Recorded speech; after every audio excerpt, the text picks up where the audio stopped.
Assalamualaikum warahmatullahi wabarakatuh. Anak-anak sedang menyaksikan channel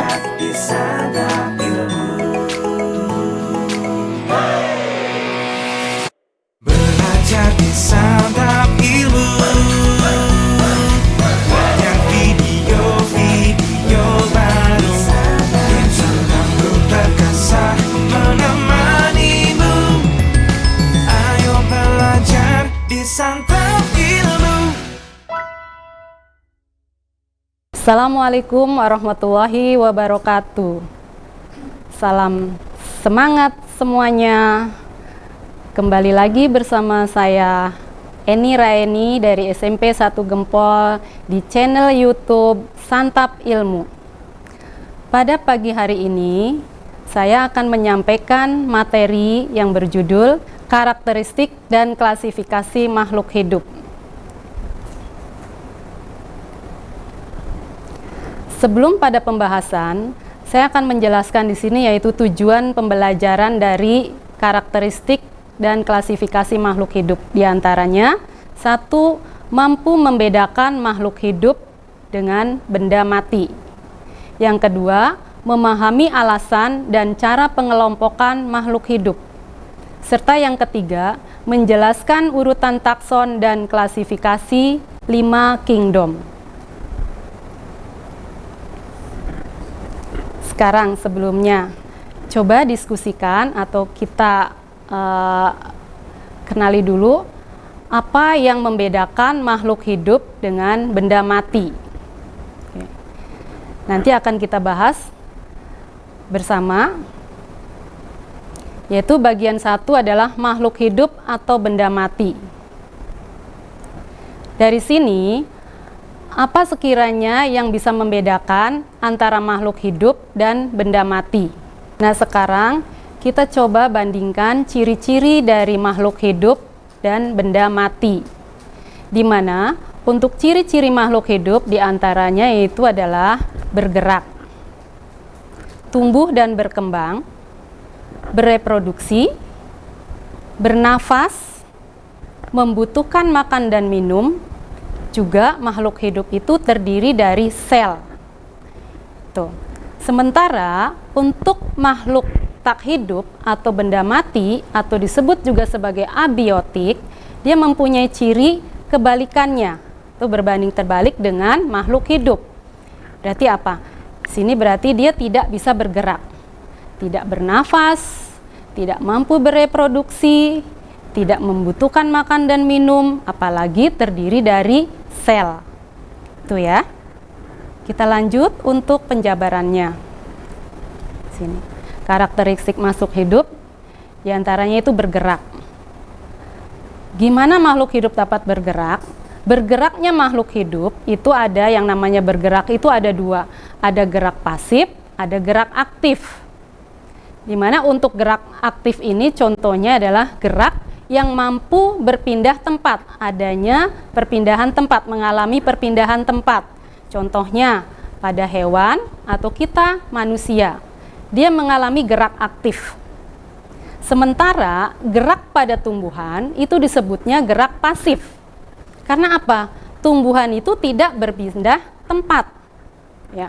Contohnya gerak pada tumbuhan ini yang sering kita temui itu pada daun putri malu.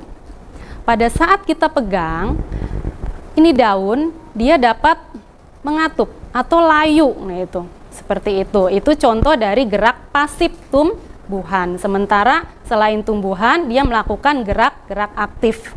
Dia mengalami gerak perpindahan tempat. Terus tumbuh dan berkembang. Untuk tumbuh dan berkembang ini, makhluk hidup mempunyai ciri-ciri tumbuh dan berkembang. Tumbuh ini seperti apa? Tumbuh ini dia bersifat kuantitatif. Pertumbuhannya itu pertumbuhan yang dapat diukur. Ada nilainya. Contohnya pada kita manusia. Kita dari bayi, pada saat ibu kita melahirkan, itu kita mempunyai tinggi misalnya sekian, 50 cm. Setelah kita di usia remaja, kita mengalami pertumbuhan mencapai tinggi badan kita itu misalnya mencapai 130 cm. Nah Ini berarti makhluk hidup itu dapat tumbuh. Dia bisa diukur dan bersifat irreversibel. Apa maksudnya irreversibel di sini? Irreversibel itu adalah tidak bisa kembali ke bentuk semula. Itu untuk pertumbuhan. Sementara kalau perkembangan, makhluk hidup dapat berkembang. Dia bersifat kualitatif, jadi nggak bisa diukur. Tuh. Contohnya misalnya sifat kita atau kondisi bunga dari warnanya seperti itu. Itu ciri-ciri dari berkembang. Ini perbedaan pertumbuhan dan perkembangan. Terus ada lagi ciri-cirinya, yaitu adalah bereproduksi, mampu bereproduksi, mampu berkembang biak. Itu normalnya kita makhluk hidup itu dapat berkembang biak atau menghasilkan keturunan. Nah, proses reproduksi ini ada yang bersifat seksual dan aseksual. Seksual ini berarti reproduksi ini mengalami proses perkawinan, adanya perkawinan antara sel jantan dengan sel betina. Sementara kalau reproduksinya aseksual, ini dia tidak mengalami perkawinan. Contohnya terjadi pada amuba. Amuba itu dia berkembang biaknya melalui pembelahan diri, seperti itu. Itu contoh dari ciri-ciri reproduksi. Jadi mengalami berkembang biak, menghasilkan keturunan. Terus yang keempat, menanggapi rangsang. Makhluk hidup itu mampu menanggapi rangsang. Contohnya dari rangsang adanya matahari. Kita bisa melihat yang mudahnya dari bunga matahari, di mana bunga matahari ini dia akan mengarahnya itu pasti pada arah datangnya sinar matahari. Kemana dia akan munculnya itu menghadapnya. Nah ini karena dia mampu menanggapi rangsangnya itu dari di mana arah matahari kemana. Nah itulah bunga matahari itu akan menampakkan atau menghadapnya. Itu contoh dari menanggapi rangsang. Terus hewan juga mampu menanggapi rangsang. Bisa mengalami disentuh atau ada bahaya, dia akan refleks untuk menghindar, seperti itu. Itu contoh dari menanggapi rangsang. Lanjut lagi, pada ciri-ciri berikutnya itu membutuhkan makan dan minum. Contohnya hewan, tumbuhan, dan manusia. Hidup kita ini, kita nggak lepas dari makan dan minum. Untuk tumbuhan, bagaimana caranya untuk mendapatkan makan dan minumnya? Tumbuhan itu dia mampu mendapatkan makanannya sendiri melalui proses fotosintesis. Mampu mendapatkan makanannya sendiri. Untuk tumbuhan, dia mendapatkan makan dan minumnya itu tidak membutuhkan makhluk hidup lainnya, tapi dia mampu mengolah kebutuhan makanan itu melalui proses fotosintesis, di mana fotosintesis itu dari bahan yang dipakainya itu adalah CO2 ditambah air, di mana dengan bantuan sinar matahari pada daun yang berklorofil di sini, dia nanti akan menghasilkan zat makanan yaitu C6H12O6 dan oksigen. Nah, oksigen inilah yang dibuang, sementara glukosanya C6H12O6 inilah yang dibutuhkan oleh tumbuhan. Sementara kalau hewan dan manusia, dia mendapatkan makan dan minumannya itu dia membutuhkan asupan dari makhluk hidup lainnya, atau bisa juga disebut sebagai konsumennya ya, karena membutuhkan bahan asupan makanannya dari makhluk hidup lainnya. Terus bernafas. Setiap makhluk hidup mempunyai ciri-ciri bernafas. Bernafasnya tumbuhan dengan bernafasnya kita manusia, di sini ada simbiosis mutualisme, di mana proses bernafasnya kita manusia, kita membutuhkan oksigen dari tumbuhan, dari hasil fotosintesis yang dikeluarkan oleh tumbuhan. Sementara manusia membutuhkan oksigen dan kebalikannya. Tumbuhan membutuhkan karbon dioksida dari hasil respirasi. Dari hasil reaksi respirasi, yaitu reaksi bernafasnya kita, contohnya pada manusia, yaitu dari C6H12O6, zat makanan, zat gulanya, dengan oksigen. Nah, oksigennya itu dari mana? Dari yang dihasilkan oleh tumbuhan. Sementara zat makanannya dari mana? Zat makanannya yang itulah yang kita makan dan minum lewat mulut ini. Nah, di sini oksigen dengan karbon dioksida, disitulah terjadinya simbiosis mutualisme. Ya, kita membutuhkan bernafas. Nah, untuk sekedar biar tahu, untuk apa kita bernafas? Kadang kita lupa. Banyak sekali kalau ditanya, untuk apa kita bernafas? Nah, jawabannya untuk hidup. Ternyata bernafas itu untuk apa? Bernafasnya kita itu yaitu untuk mendapatkan energi. Makanya kita makhluk hidup itu bernafas, mempunyai ciri-ciri yaitu bernafas. Nah, bernafasnya kita itu untuk mendapatkan energi. Untuk menghasilkan energi yang baik berarti hasil reaksinya, reaksi pernafasan pada manusia itu disebutnya reaksi respirasi. Tadi yang dibutuhkannya apa? Glukosa dengan oksigen. Kalau zat makanan yang kita makannya gizinya bagus dengan oksigennya tanpa dipengaruhi oleh polusi, maka energi yang kita akan dapat itu jauh lebih baik hasilnya. Ya. Jadi dari hasil respirasi ini C6H12O6 ditambah O2 ini dia akan menghasilkan CO2 ditambah H2O dan energi. Sementara karbon dioksida, CO2 dan air H2O itu yang dibuangnya. Jadi di sini bisa dibuktikan bahwa bernafas itu untuk mendapatkan energi. Itu. Lanjut lagi, ciri-cirinya makhluk hidup yaitu menghasilkan zat sisa atau ekskresi. Zat sisa yang kita hasilkan itu bentuknya apa aja? Contoh yang mudahnya pada kita manusia. Kita setiap hari itu pasti akan mengeluarkan zat sisa atau zat ekskresi. Apa aja zat ekskresinya? Di antaranya keringat, hasil proses pembakaran, urin atau air kencing, dan yang sering lagi kalau biasanya kita tiap pagi, tiap hari yang dikeluarkan itu namanya feses. Nah, ini merupakan zat sisa yang dikeluarkan oleh manusia. Kalau pada tumbuhan apa zat sisanya? Zat sisanya yaitu tadi diantaranya adalah oksigen. Gitu. Terus tersusun dari sel.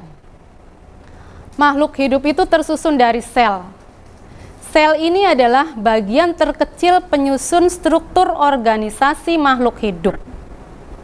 Wujud kita utuh sampai terbentuknya kita yang disebut dengan organisme, itu yang terkecilnya itu adalah sel.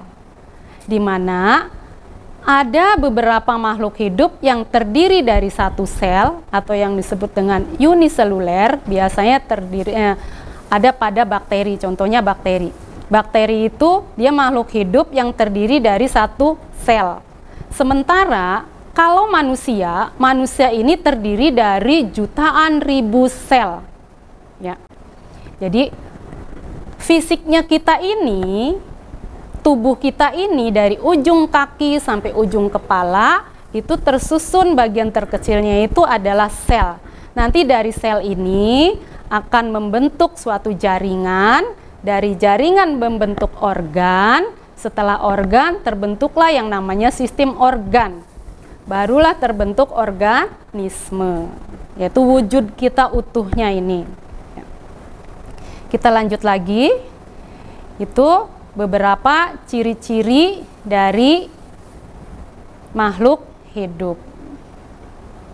Bagian kedua yaitu kita masuk ke pengelompokan makhluk hidup atau klasifikasi makhluk hidup.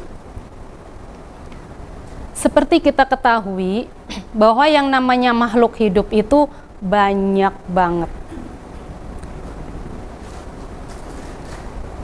Klasifikasi makhluk hidup. Nah, di sini karena jumlah makhluk hidup itu banyak, sama ilmuwan yang bernama Carolus Linnaeus, ilmuwan yang menemukan sistem klasifikasi makhluk hidup atau yang disebut dengan sebagai taksonomi itu ditemukan oleh Carolus Linnaeus. Carolus Linnaeus ini melihat banyaknya jumlah makhluk hidup yang beraneka ragam, maka dia mengklasifikasikannya. Ya.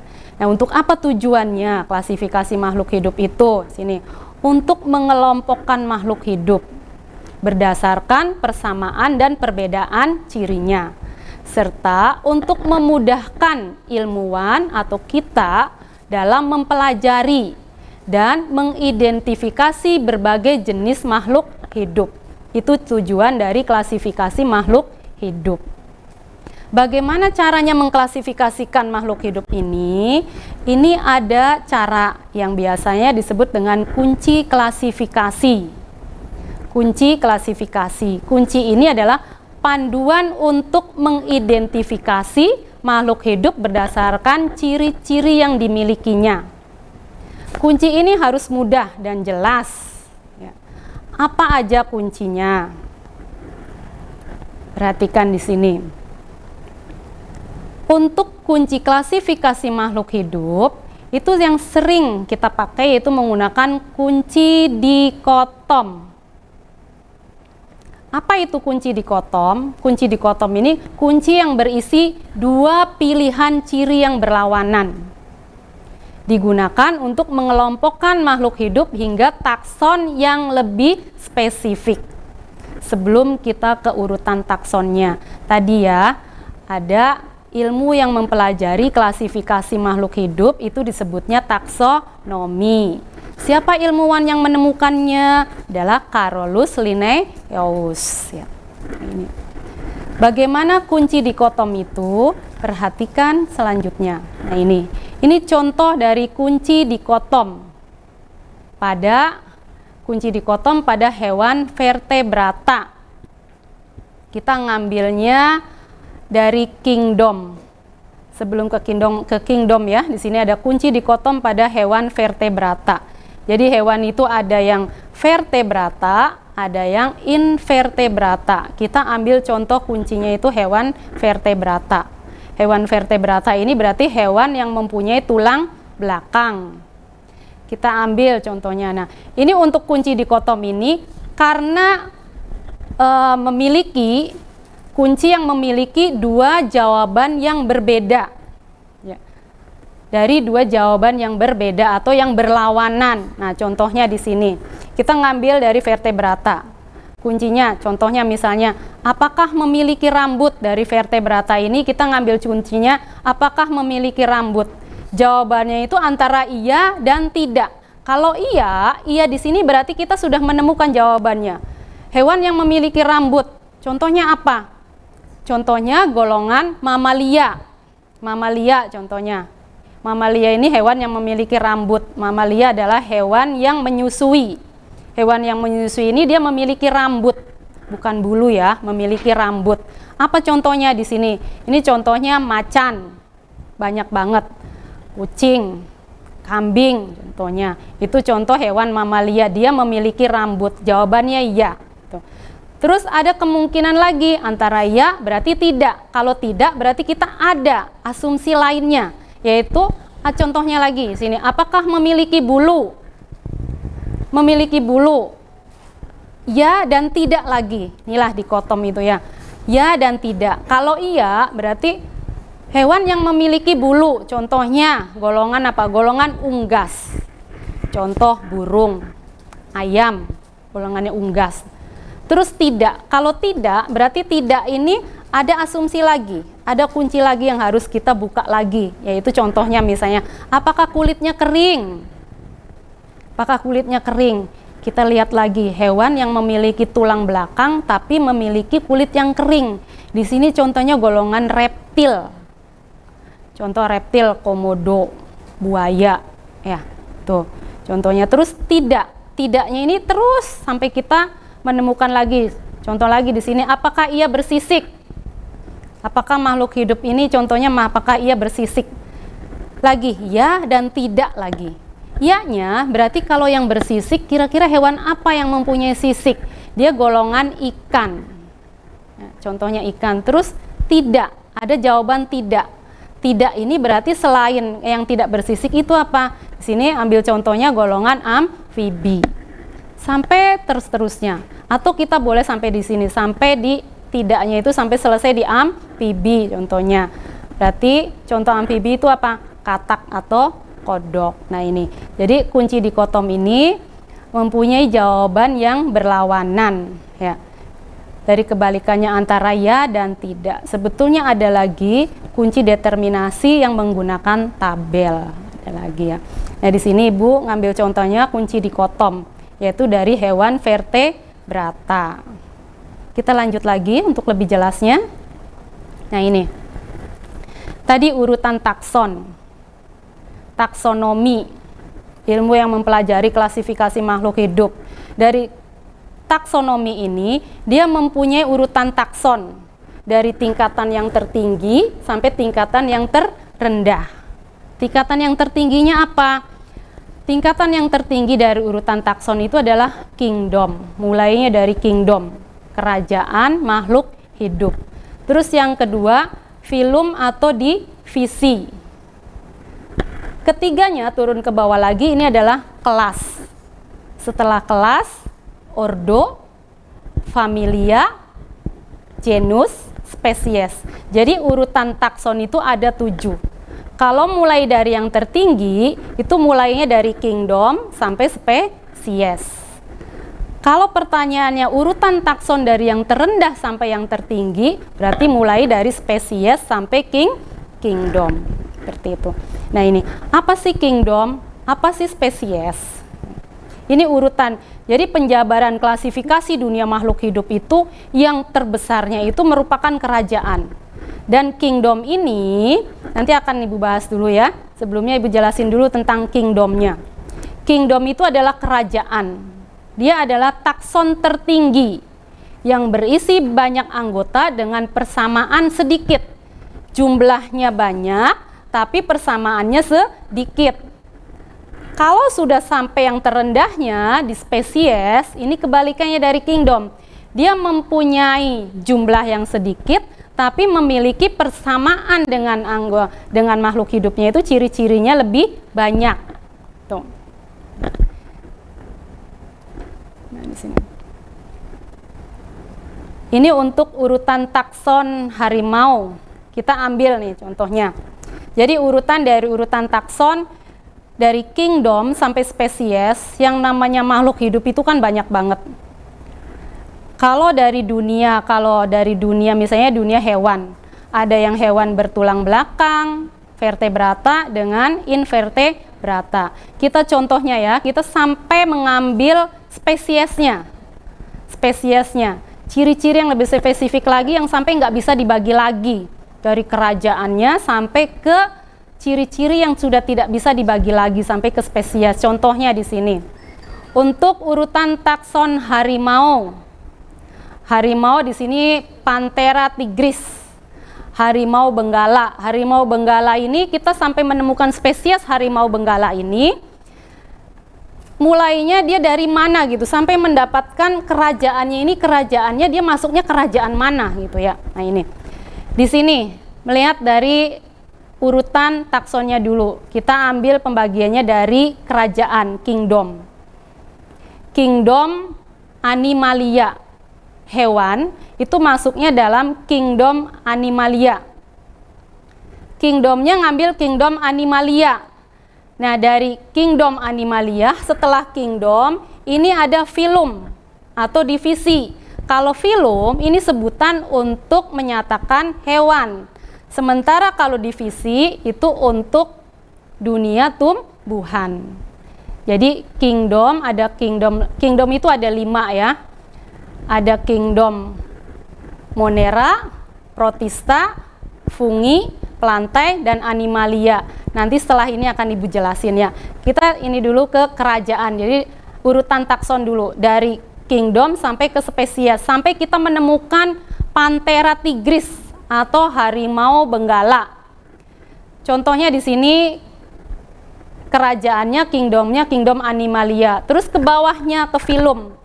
Filumnya ini kita ngambilnya filum chordata atau filum vertebrata. Jadi yang namanya chordata dengan vertebrata itu sebetulnya mirip. Cuman di sini kalau chordata biasanya ditujukan pada hewan yang mempunyai tulang belakang memanjang ya, sebagai penopang tubuhnya.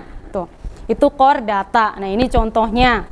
Ada macan, termasuk juga burung, komodo. Kalau kerajaan animalianya ini banyak banget.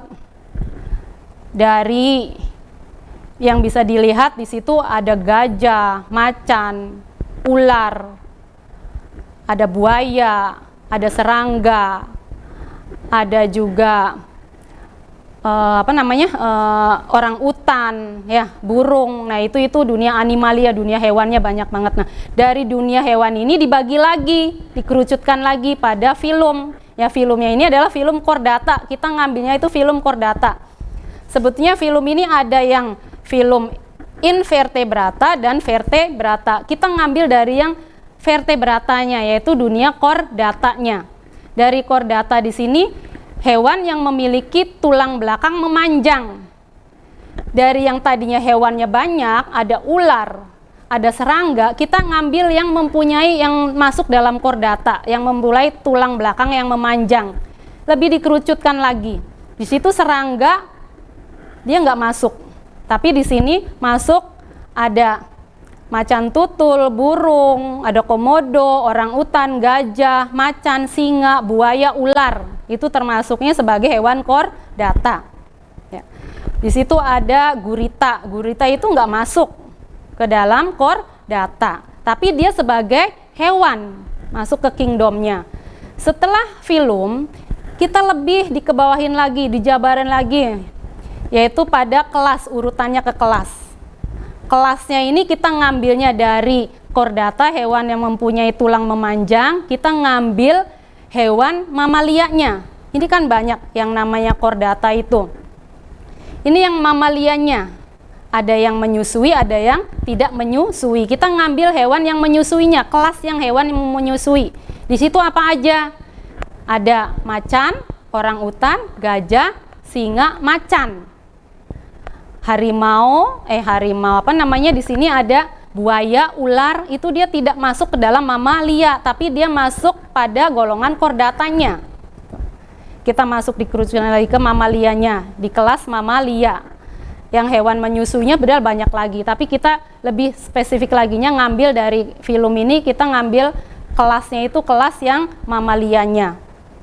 Sampai habis kelas kita ke ordo. Untuk ordo ini dari hewan mamalia ini, hewan mamalia itu kan ada yang masuk dalam karnivora, ada omnivora. Kita ngambilnya yang karnivoranya. Jadi kalau misalnya kita jabarin lagi itu banyak banget. Cuman kita ngambil ordonya itu ordo karnivora. Apa itu karnivora? Karnivora ini adalah hewan pemakan daging. Nah, ini hewan pemakan dagingnya apa? Macan, tutul, macan belang, dan singanya di situ. Gajah, orang utan, kita nggak masuk ke dalam karnivora. Terus dari ordo ini ke bawah lagi, yaitu familia.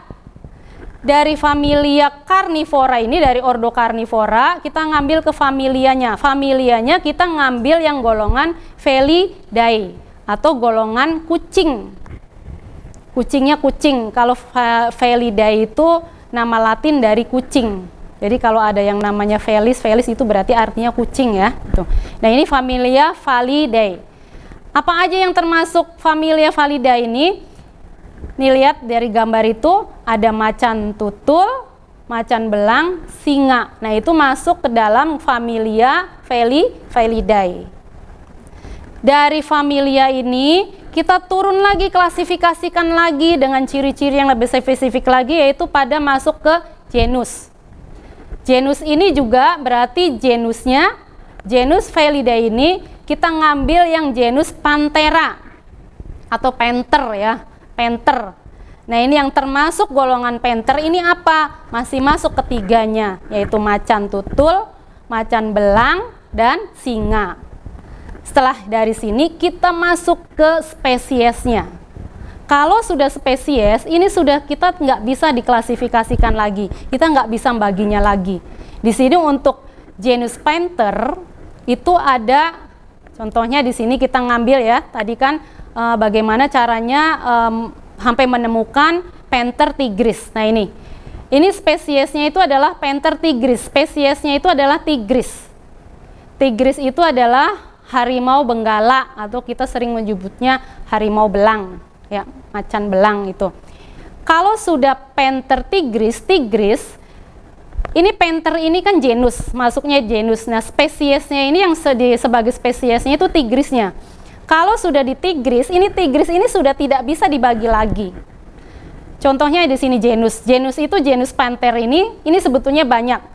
Ada di sini singa itu kalau ke spesiesnya dia Panthernya Panther Leo gitu. Nah kalau sudah Leo ini sudah nggak bisa lagi, dia sudah sebagai spesiesnya itu spesies Leo. Sudah Leo berarti sudah nggak bisa dibagi lagi. Nah inilah urutan taksonnya dari kingdom sampai spesies. Ya. Kita ngambil contohnya harimau belang atau harimau benggala. Harimau benggala ini dia masuknya pada kingdom mana, familia mana. Nah ini bisa dilihat dari tabel ini. Ya. Nah untuk genus dan spesies, untuk kalian ketahui, untuk genus dan spesies, ini makhluk hidup itu biasanya ada nama ilmiah. Nama ilmiahnya itu biasanya terdiri dari 2 kata. Kata yang pertama, ini dia menyebutkan sebagai genus. Contohnya di sini, Panthera tigris. Contohnya, itu nama ilmiah dari macan benggala. Pantheranya ini sebagai genus, tigrisnya ini sebagai spesies. Makanya di sini Panthera itu masih bisa dibagi lagi. Contohnya tadi ya, ada Panthera tigris, ada Panthera leo, ada Panthera ochan, atau yang disebut sebagai jaguar, itu namanya Panthera ochan. Nah, spesiesnya itu ochan, tigris, leo. Ini kalau sudah spesies sudah tidak bisa dibagi lagi. Oke, gitu ya. Terus untuk penulisan pada nama ilmiah ini dimulai dengan menggunakan kata awal itu, huruf awalnya menggunakan huruf besar. Untuk kalian ketahui ya. Kita lanjut lagi. Nah ini. Tadi klasifikasi makhluk hidup. Di sini lanjut pada klasifikasi 5 kingdom.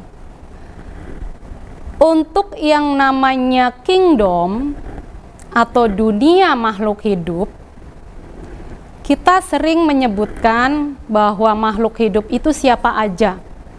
Kita sering ngomongnya makhluk hidup itu manusia, hewan, dan tumbuhan.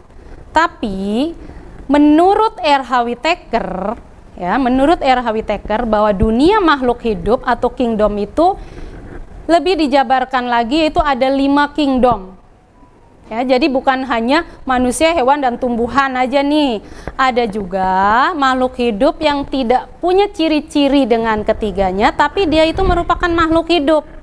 Nah ini sama R.H. Whittaker dibagi bahwa dunia makhluk hidup itu menjadi 5 kingdom. Apa aja? Yaitu kingdom Monera, kingdom Protista, kingdom Fungi, kingdom Plantae, dan kingdom Animalia. Tuh, ada 5 kingdom ya.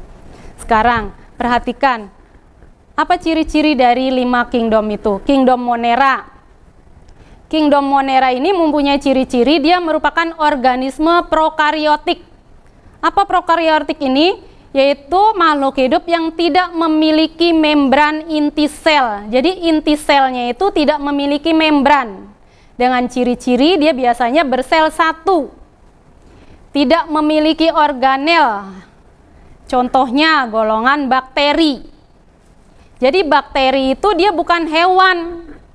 Dia masuk dunia kingdom sendiri, yaitu dunia kingdom Monera. Dia memiliki satu sel, jadi selnya itu hanya satu dan selnya ini tidak memiliki membran. Tuh, contohnya bakteri. Terus 2, kingdom Protista. Kingdom Protista ini yaitu organisme eukariotik. Eukariotik ini adalah organisme yang memiliki membran inti. Jadi selnya itu memiliki membran inti dan memiliki jaringan yang sederhana. Ciri-cirinya yaitu sebagian besar sama bersel satu, tapi tidak memiliki organ tubuh kompleks. Kalau bakteri, contoh bakteri ya tadi, dia tidak memiliki organ dan terikat membran. Dia bersifat organismenya prokariotik. Tapi kalau protista ini eukariotik, memiliki membran. Contohnya golongan alga sama amuba. Nah ini alga sama amuba. Itu sama, itu makhluk hidup. Dia tidak termasuk sebagai hewan atau tumbuhan. Dia punya kerajaan sendiri, memiliki ciri-ciri sendiri.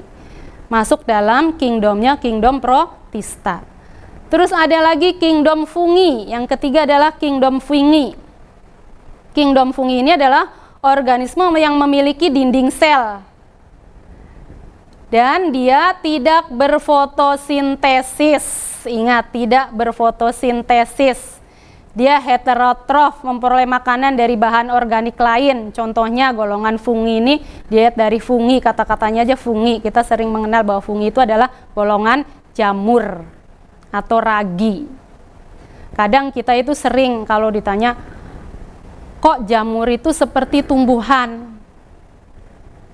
Kalau yang menempel di pohon, tapi ada jamur yang menempel di tubuh kita, di kulit makhluk hidup lainnya. Dia hidup dan bergerak. Nah itu makanya fungi ini dia tidak termasuk sebagai hewan atau tumbuhan. Dia masuk ke dalam dunia kerajaan sendiri, yaitu dunia fungi. Lanjut lagi yaitu kingdom plantae. Nah kingdom plantae inilah yang kita mengenalnya dengan dunia tumbuh-tumbuhan. Dia memiliki klorofil dan sebagai produsen mampu membuat makanannya sendiri. Ya, dia bersifat autotrof, mampu membuat makanannya sendiri. Dari mana membuat makanannya sendiri yang sudah sebelumnya saya jelaskan, yaitu melalui proses fotosintesis. Contohnya golongannya tumbuhan atau lumut, itu masuk ke dalam dunia plantae. Ya. Terus yang terakhir adalah kingdom animalia. Nah, kingdom animalia ini merupakan organisme heterotrof. Heterotrof itu apa? Yang memperoleh makanannya dari organisme lain. Dia bersifat sebagai konsumen. Kalau plantae, dia ciri-cirinya itu autotrof. Kalau animalia heterotrof, yaitu memperoleh makanannya dari organisme lain. Ciri-cirinya gimana? Umumnya dapat bergerak, tubuhnya multiseluler, dia memiliki banyak sel. Ya, begitupun juga dengan kingdom plantae, dia memiliki banyak sel. Contohnya apa? Manusia, hewan. Jadi manusia dan hewan itu masuk dalam satu dunia sendiri, satu kerajaan, yaitu masuk dalam kingdom plantae atau kerajaan animalia. Ya, kerajaan animalia.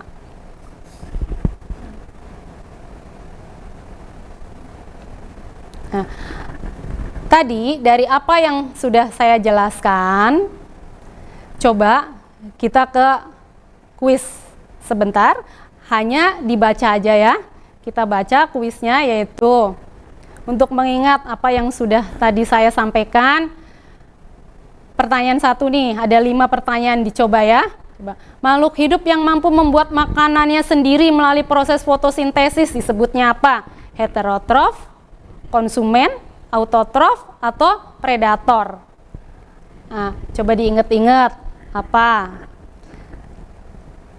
Oke, di sini kalau yang melalui proses fotosintesis mampu membuat makanannya sendiri yaitu heterotrof ya. Kalau autotrofnya tidak mampu membuat makanannya sendiri. Contohnya heterotrof itu dia sebagai konsumen, pemakai.